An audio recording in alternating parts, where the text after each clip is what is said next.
今天我告诉大家其中一部分你不知道的。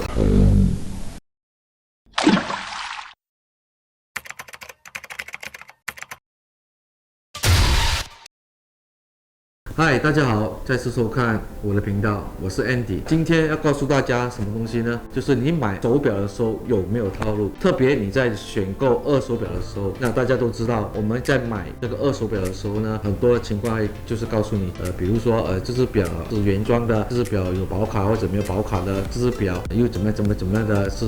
同期的什么的，很多这些东西里面，可能大家也没有这个方向。今天我告诉大家其中一部分你不知道的套路。今天让我们跟大家说一说，比如说你喜欢手表，那可能你有两个选择：第一，你会去买新表；二，你可能选购买二手表。那你买新表，当今这个情况呢，有点难，特别是当今的这些火爆的款式，如果你去全世界的旗舰店里面呢，基本上你都找不到你想要买的劳力士，比如说提多拿、Batman、Badger、什么 Coca-Cola、Pepsi-Cola， 基本上你都找不到。为什么呢？因为当中有套路。今天这里我就不说有关这方面的。今天我要说的，如果你在选择买手表的时候，如果新表你买不到，那你肯定会去选择买二手表。那买二手表里面也有两大类，第一类就是新表。那如果你买新表，也不是说买新表，就是说如果你买近期的这10年以内的表，那基本上问题不大。那大家在选购二手表的时候，都很在乎在外观件，比如表壳有没有花，外圈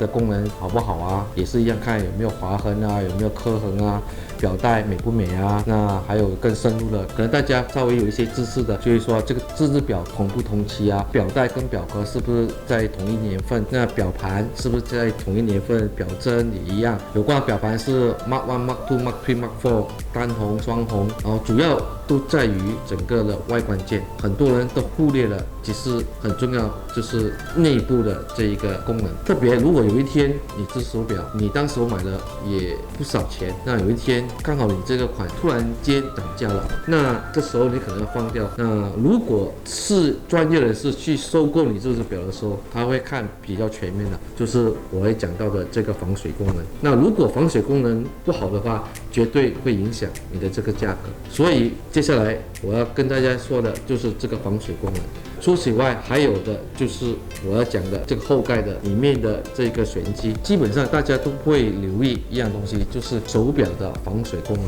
那为什么今天我要跟大家说这个防水功能的重要性呢？因为早期在这个还没进入2000年之前呢，劳力士的这一个钢材质是用了316L 的这个钢水，那基本上所有这些的钢水呢，它是有存在这个腐蚀的这个缺陷。那为什么呢？到后期它会改成904L 的这一个杠，所以就从316L 的这一个杠提升到904L 这一个材质。那316杠的存在的这一个瑕疵呢，就是手表后面的这个后盖或者整体上的表现，它容易造成腐蚀。所以呢，这个腐蚀呢就造成这一个防水功能性不好。所以这个东西很多时候在做交易的时候，或者说这一个他们在做买卖的时候都不说或者不强调这方面。所以下一次如果你真的是很喜欢这只表，或者这只表是古董的话，你一定要问他们，到底你这只手表是有防水功能吗？因为无论如何，如果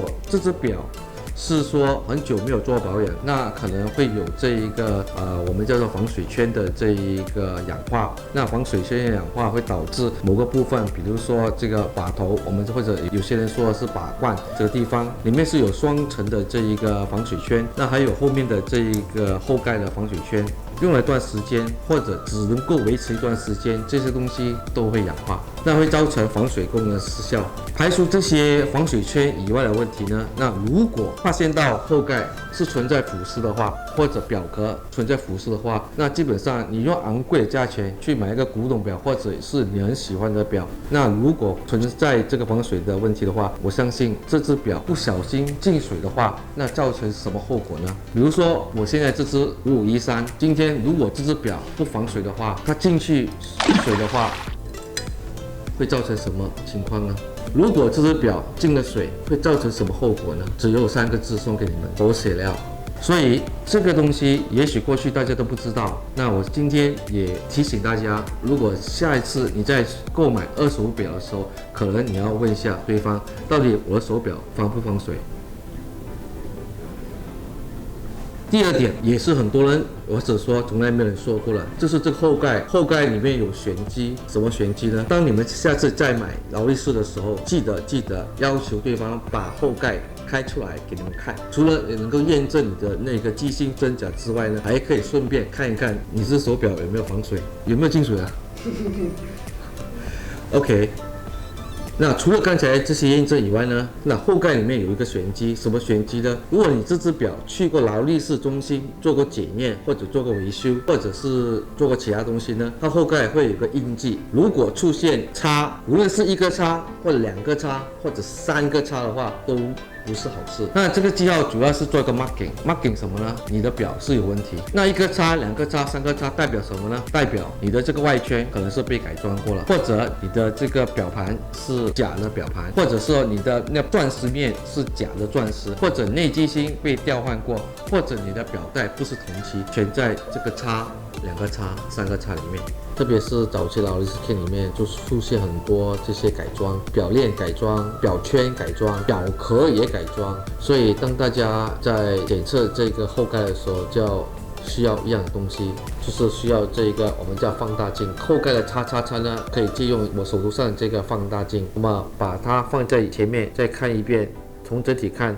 就可以看到这后盖里面有没有叉叉叉。基本上一个叉已经不好，如果两个叉更不好。如果出现三个叉，你这只表绝对是有问题。那基本上这个做法呢，主要都是在东南亚这个国家里面在用这样的一个流程。那如果比如说东南亚以外的那些国家呢，目前我手头上还没有这些资料。如果大家有知道这方面的资料，你也可以提供给我。最后我这里要补充一下，可能不是所有的这些二手店都有这个防水仪器，那你要咨询一些比较有专业的这些维修中心，像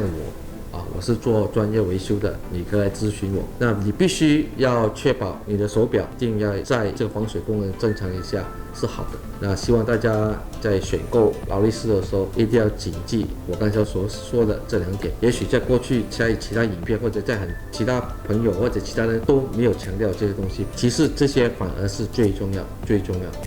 今天跟大家说了防水功能跟后面的叉叉叉大家学到了什么了吗？如果你学到的东西，别忘记给我赞，分享出去，谢谢大家，拜拜。你有没有进水？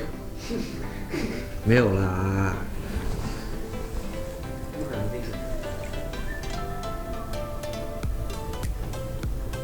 拜。